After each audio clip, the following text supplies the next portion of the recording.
Hey guys, welcome back to my YouTube channel. ತುಂಬ ಜನ comment ಮಾಡಿ ಕೇಳ್ತಾ ಇದ್ರು, KPSCನಲ್ಲಿ ಕಂಪಲ್ಸರಿ ಕನ್ನಡ ಎಕ್ಸಾಮ್ ಪಾಸ್ ಆದ ಅಭ್ಯರ್ಥಿಗಳಿಗೆ ಕನ್ನಡ ಸರ್ಟಿಫಿಕೇಟ್ ಯಾವಾಗ ಬಿಡುಗಡೆ ಮಾಡ್ತಾರೆ, ಹಾಗೆ ಕನ್ನಡ ಸರ್ಟಿಫಿಕೇಟನ್ನು ಹೇಗೆ ಡೌನ್ಲೋಡ್ ಮಾಡ್ಕೋಬೇಕು, ಸೊ ಈ ಒಂದು ಕನ್ನಡ ಸರ್ಟಿಫಿಕೇಟ್ ಎಷ್ಟು ವರ್ಷಗಳ ತನಕ ಒಂದು ಚಾಲ್ತಿಯಲ್ಲಿರುತ್ತದೆ ಅಂತ ಹೇಳ್ಬಿಟ್ಟು ತುಂಬ ಜನ ಕಮೆಂಟ್ ಮಾಡಿ ಕೇಳ್ತಾ ಇದ್ರು.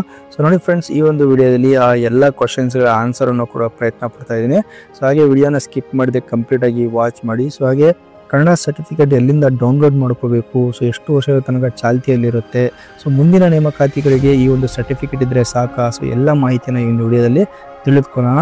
ಬಿಫೋರ್ ದಟ್ ಯಾರೆಲ್ಲ ಇನ್ನು ಚಾನಲ್ನ ಸಬ್ಸ್ಕ್ರೈಬ್ ಮಾಡ್ಕೊಂಡಿಲ್ಲ, ದಯವಿಟ್ಟು ಚಾನಲ್ನ ಸಬ್ಸ್ಕ್ರೈಬ್ ಮಾಡ್ಕೊಳ್ಳಿ, ಲೈಕ್ ಮಾಡಿ, ಶೇರ್ ಮಾಡಿ, ಹಾಗೆ ಬೆಲ್ ಐಕನ್ ಕೂಡ ಪ್ರೆಸ್ ಮಾಡ್ಕೊಳ್ಳಿ. ಸೊ ಇದರಿಂದ ಲೇಟೆಸ್ಟ್ ಜಾಬ್ ಅಪ್ಡೇಟ್ಸ್ಗಳು ಏನೇ ಇದ್ರೂ ಅದು ನಿಮಗೆ ಬೇಗ ರೀಚ್ ಆಗುತ್ತೆ. ಸೊ ಹಾಗಾದರೆ ಬನ್ನಿ ಫ್ರೆಂಡ್ಸ್, ವಿಡಿಯೋನ ಸ್ಟಾರ್ಟ್ ಮಾಡೋಣ.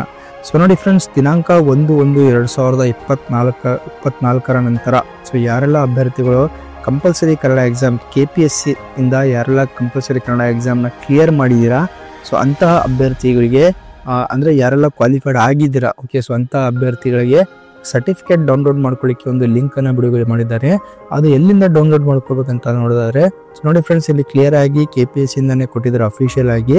ಸೊ ದಿನಾಂಕ 1/1/2024 ನಂತರದಲ್ಲಿ ಕನ್ನಡ ಭಾಷಾ ಪರೀಕ್ಷೆಯನ್ನು ಪಾಸ್ ಮಾಡಿದ ಅರ್ಜಿದಾರರು ತಮ್ಮ ಲಾಗಿನ್ ಮೂಲಕ ಪ್ರಮಾಣ ಪತ್ರವನ್ನು ಡೌನ್ಲೋಡ್ ಮಾಡಿಕೊಳ್ಳುವುದು. ಅಂದರೆ ಮೊದಲು ನೀವು ನಿಮ್ಮ ಅಕೌಂಟಿಗೆ ಲಾಗಿನ್ ಆಗಬೇಕಾಗ್ತದೆ. KPSCಯಲ್ಲಿ ನೀವು ಏನೊಂದು ಅಕೌಂಟ್ ಕ್ರಿಯೇಟ್ ಮಾಡಿರ್ತೀರಾ, ಸೊ ಅಪ್ಲಿಕೇಶನ್ ಅಪ್ಲೈ ಮಾಡಲಿಕ್ಕೆ, ಓಕೆ, ಯಾವುದೇ ಒಂದು ನೋಟಿಫಿಕೇಶನ್ ಅಂದರೆ ಯಾವುದೇ ಒಂದು ಜಾಬ್ನು ಅಪ್ಲೈ ಮಾಡಲಿಕ್ಕೆ ನೀವು ಏನೊಂದು ಅಕೌಂಟ್ ಮಾಡಿರ್ತೀರಾ, ಸೊ ಅದಕ್ಕೆ ಲಾಗಿನ್ ಆಗಬೇಕಾಗ್ತದೆ.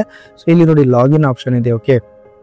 ಸೊ ನೀವು ಹೋಮ್ ಪೇಜಲ್ಲಿ ಸೊ ಡೈರೆಕ್ಟಾಗಿ ನೀವು ಯಾವುದೇ ಒಂದು ಹುದ್ದೆ ಅಪ್ಲೈ ಮಾಡುವಾಗ ಫಸ್ಟ್ ಪೇಜ್ ಇದು ಓಪನ್ ಆಗಿರುತ್ತೆ, ಓಕೆ. ಸೊ ಇಲ್ಲಿ ಲಾಗಿನ್ ಆಪ್ಷನ್ನ ಕ್ಲಿಕ್ ಮಾಡಿ. ಸೊ ಇಲ್ಲಿ ನಿಮ್ಮ ಏನೇನು ಕ್ರೆಡೆನ್ಷಿಯಲ್ ಇದೆ ಅಂದರೆ ಯೂಸರ್ ನೇಮ್, ಪಾಸ್ವರ್ಡ್ ಏನಿದೆ, ಸೊ ಅದನ್ನೆಲ್ಲವನ್ನು ಇದರಲ್ಲಿ ಫಿಲ್ ಮಾಡಬೇಕಾಗ್ತದೆ, ಓಕೆ. ಫಿಲ್ ಮಾಡಿ ಕ್ಯಾಪ್ಚಾ ಕೂಡ ಎಂಟರ್ ಮಾಡಿದ ನಂತರ ಸೊ ನೀವು ಡೈರೆಕ್ಟಾಗಿ ನಿಮ್ಮ ಒಂದು ಲಾಗಿನ್ ಅಕೌಂಟಿಗೆ ಎಂಟರ್ ಆಗ್ತೀರಾ, ಓಕೆ. ಸೊ ಈ ರೀತಿ ಒಂದು ನಿಮ್ಮ ಲಾಗಿನ್ ಅಕೌಂಟ್ ಇರುತ್ತೆ.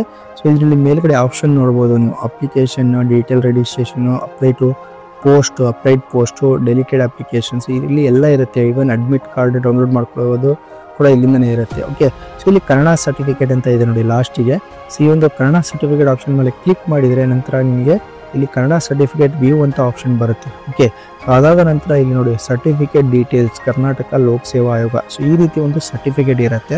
ಇದರಲ್ಲಿ ನಿಮ್ಮ ಒಂದು ನೇಮ್ ಇರುತ್ತೆ, ಹಾಗೆ ನಿಮ್ಮ ಒಂದು ಅಧಿಸೂಚನೆ ಸಂಖ್ಯೆ, ಯಾವ ಅಧಿಸೂಚನೆಗೆ ನೀವು ಒಂದು ಕಂಪಲ್ಸರಿ ಕನ್ನಡ ಎಕ್ಸಾಮ್ ಬರೆದಿದ್ರಿ, ಮತ್ತು ನಿಮ್ಮ ನೋಂದಣಿ ಸಂಖ್ಯೆ ಇರುತ್ತೆ. ಹಾಗೆ ಇಲ್ಲಿ ಕೆಳಗಡೆ ನೋಡ್ಬೋದು 7/8/2027 ಚಾಲ್ತಿಯಲ್ಲಿರುತ್ತದೆ. ಸೊ ಮುಂದಿನ ಯಾವುದೇ ಒಂದು ನೇಮಕಾತಿ ಈ ಒಂದು 2027 ಒಳಗೆ ಯಾವುದೇ ನೇಮಕಾತಿಗೆ ನೀವು ಅಪ್ಲೈ ಮಾಡಿದರೆ ನಿಮಗೆ ಕನ್ನಡ ಕಂಪಲ್ಸರಿ ಕನ್ನಡ ಎಕ್ಸಾಮಿಂದ ಎಕ್ಸಾಮ್ಷನ್ ಸಿಗುತ್ತೆ, ಓಕೆ. ಸೊ ನೀವು ಡೈರೆಕ್ಟಾಗಿ ಆ ಮೇನ್ ಪೇಪರ್ನ ಬರಿಬೋದು, ಓಕೆ. ಸೊ ಯಾವುದೇ ರೀತಿ ಕನ್ನಡ ಮತ್ತು ಕನ್ನಡ ಎಕ್ಸಾಮ್ನ ಬರೆಯೋ ಅವಶ್ಯಕತೆ ಇರೋದಿಲ್ಲ. ಸೊ ಇಲ್ಲಿ ಪ್ರಮಾಣ ಪತ್ರ ಸಂಖ್ಯೆ ಇರುತ್ತೆ, ದಿನಾಂಕ ಇರುತ್ತೆ, ಹಾಗೆ ಪರೀಕ್ಷಾ ನಿಯಂತ್ರಕರು ಕರ್ನಾಟಕ ಲೋಕ ಸೇವಾ ಆಯೋಗ. ಸೊ ಈ ರೀತಿ ಒಂದು ಸರ್ಟಿಫಿಕೇಟ್ ಇರುತ್ತೆ. ಸೊ ಇಲ್ಲಿಂದ ನೀವು ಡೌನ್ಲೋಡ್ ಮಾಡ್ಕೋಬೇಕಾಗ್ತದೆ, ಓಕೆ. ಸೊ ಇದು ನಿಮ್ಮ ಹತ್ರ ಒಂದು ಕಾಪಿ ಇಟ್ಕೊಂಡ್ರೆ ಒಳ್ಳೆಯದು, ಓಕೆ. ನೆಕ್ಸ್ಟ್ ಟೈಮ್ ಯಾವುದೇ ಒಂದು ನೀವು ಹುದ್ದೆ ಅಪ್ಲೈ ಮಾಡುವಾಗ ಸೊ ನೀವು compulsory Kannada exam clear pass ಆಗಿದೆಯಾ ಇಲ್ಲ ಅಂತ ಅಲ್ಲೊಂದು ಆಪ್ಷನ್ ಬರುತ್ತೆ. ಅದರಲ್ಲಿ ನೀವು ಕ್ಲಿಯರ್ ಆಗಿದೆ ಅಂತ ಆಪ್ಷನ್ ಮೆನ್ಷನ್ ಮಾಡಿದರೆ ನಿಮಗೆ ಕನ್ನಡ ಕಂಪಲ್ಸರಿ ಕನ್ನಡ ಎಕ್ಸಾಮ್ನ ಹಾಲ್ ಟಿಕೆಟ್ ಬರೋದಿಲ್ಲ, ಜನರೇಟ್ ಆಗೋದಿಲ್ಲ. ಸೊ ಅಲ್ಲಿ ನೀವು ಕ್ಲಿಯರ್ ಮಾಡಿದ್ದಾರೆ ಅಂತ ಹೇಳ್ಬಿಟ್ಟು ಕನ್ಸಿಡರ್ ಮಾಡ್ತಾರೆ, ಓಕೆ. ಈ ರೀತಿ ಒಂದು ಸರ್ಟಿಫಿಕೇಟ್ ಇರುತ್ತೆ, ಹೀಗೆ ಒಂದು ಡೌನ್ಲೋಡ್ ಮಾಡ್ಕೋಬೇಕಾಗ್ತದೆ. ಯಾರೆಲ್ಲ KPSCಯಲ್ಲಿ ಬರೆದಿರೋರು ಮಾತ್ರ. ಇದು KE ಅದು ಡಿಫ್ರೆಂಟ್ ಆಗಿರುತ್ತೆ. ಸೊ KE ಅದು ಇನ್ನು ಯಾವುದೇ ರೀತಿ ಒಂದು ಸರ್ಟಿಫಿಕೇಟ್ನ ಇನ್ನೂ ಬಿಟ್ಟಿಲ್ಲ. ಸೊ ಬಿಟ್ಟ ತಕ್ಷಣ ಇಮಿಡಿಯೇಟಾಗಿ ಇನ್ಫಾರ್ಮ್ ಮಾಡ್ತೀನಿ, ಚಾನಲ್ನ ಸಬ್ಸ್ಕ್ರೈಬ್ ಮಾಡ್ಕೊಂಡಿವಿ. ಸೊ ಅದರ ಬೇಗ ನೋಟಿಫಿಕೇಶನ್ ನಿಮಗೆ ರೀಚ್ ಆಗುತ್ತೆ. ಹೇಗೆ ಡೌನ್ಲೋಡ್ ಮಾಡ್ಕೋಬೇಕು ಅಂತ ಹೇಳ್ಬಿಟ್ಟು ಅದು ಕೂಡ ಒಂದು ವಿಡಿಯೋ ಮಾಡಿ ತಿಳಿಸ್ತೀನಿ, ಓಕೆ. ಸೊ ಹಾಗೆ ನೋಡಿ ಫ್ರೆಂಡ್ಸ್, ಈ ಒಂದು ವಿಡಿಯೋ ನಿಮಗೆ ಇನ್ಫಾರ್ಮೇಟಿವ್ ಅನಿಸಿದರೆ ದಯವಿಟ್ಟು ಚಾನಲ್ನ ಲೈಕ್ ಮಾಡಿ, ಶೇರ್ ಮಾಡಿ, ಹಾಗೆ ಸಬ್ಸ್ಕ್ರೈಬ್ ಮಾಡೋದನ್ನು ಮಾತ್ರ ಮರಿಬೇಡಿ. Thank you friends.